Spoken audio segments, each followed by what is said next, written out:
next speaker is Ms. Kyoko Miyanaga. Ms. Miyanaga's presentation is entitled Fighting Against Ebola for Peace.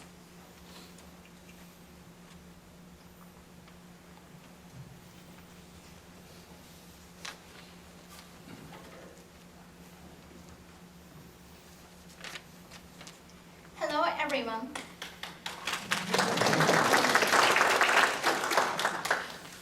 Hello everyone. I'm Kyoko Miyanaga. I'm going to talk about Ebola and peace. When I was in second year junior high school, I had the opportunity to go to Switzerland through the sponsorship of the Nagasaki prefectural government. I visited the offices of the World Health Organization, the Red Cross, and other international organizations under the United Nations. I participated in lectures and discussions on various infectious diseases. Little did I expect that only 2 years later, there would be an Ebola virus outbreak that will become one of the most serious health crises in the world. As a member of Kasui High School's Peace Studies Club, I became curious about the connection between this global health threat and global peace. This presentation is the result of my research on the link between these two important issues. What is Ebola? Ebola is one of the most deadly infectious diseases the world has ever known. It first broke out in Sudan and Congo in 1976. It was named after the Ebola River in Congo near the village where the outbreak was traced. Bats were the original carriers of the virus, and eventually, human beings were infected. According to the WHO, the mortality rate was 70% as of October. Almost 6,000 have died from the almost 18,000 people who have caught the virus in the past few months, mostly in Guinea, Liberia, and Sierra Leone.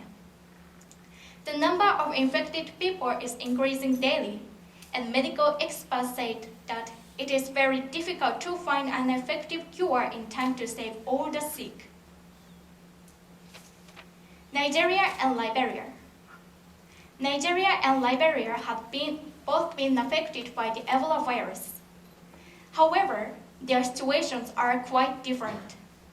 In Liberia, the death toll is 3,000 and rising. On the other hand, Nigeria has only 8 casualties so far. On October 20th, the WHO declared that the epidemic had been contained in Nigeria. How did Nigeria succeed in fighting the virus? The very first infected person was required to stay in the hospital, and all 900 people who had possible contact with the patient were checked.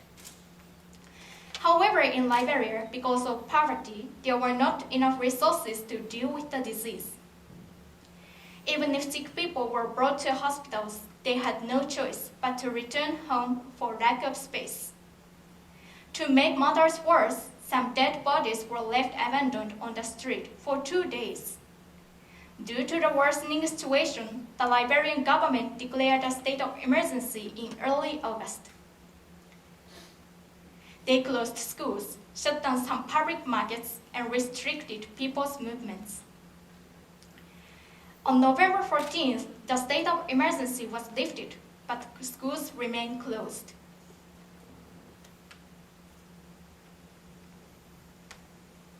Possible duration of Ebola in the near future.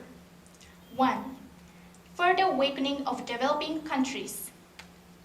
Liberia and Sierra Leone are ranked among the poorest countries in the world, and now they have the biggest number of Ebola victims. Liberia experienced civil war twice, between 1989 and 2003. Sierra Leone had a civil war that lasted about 10 years. If the Ebola virus spreads further in these two countries, more people will suffer and die. These nations will become even weaker economically. 2. Coup d'etat or armed conflict. The Ebola epidemic could fuel dissatisfaction against the government, and people's frustration might lead to another armed conflict. Families and individuals will be displaced again, and the effects of the conflict could spread to neighboring countries. Solutions. 1. WHO and the cooperation of developed countries. At present, all that can be done is to detect those who are infected as early as possible and give them the proper treatment. In Africa, cultural bias often prevents people from going to a hospital. They should be convinced to change their thinking for their own good. Japan has already sent ambulances, cars, beds, and medical equipment to the hospitals in these areas. If there are more ambulances and cars, victims can be brought separately and safely to hospitals. The WFP, or World Food Program, is sending food supplies to Ebola-infected areas because food production has slowed down and prices have gone up as a result. Additional funds are needed for the WFP to continue its mission. Therefore, the United Nations should ask other developed countries to do their part.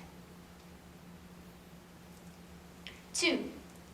Produce effective medicine, treatment, and vaccines. Some medical companies are trying hard to develop effective medicine and vaccines to counter the Ebola virus. Research and development requires an enormous amount of money, time, and expertise. Therefore, developed countries should also support these companies. Conclusion. Through our School Space Studies Club, I have learned that abolishing nuclear weapons can pave the way for world peace. However, if a serious disease spreads all over the world, it will also be a great threat to peace. Aside from the fatalities, people will not be able to live normal, peaceful lives. Nations will be able to work together and take action quickly if there is understanding and trust among them. To overcome the danger of the Ebola virus, peace is our most powerful weapon. Thank you.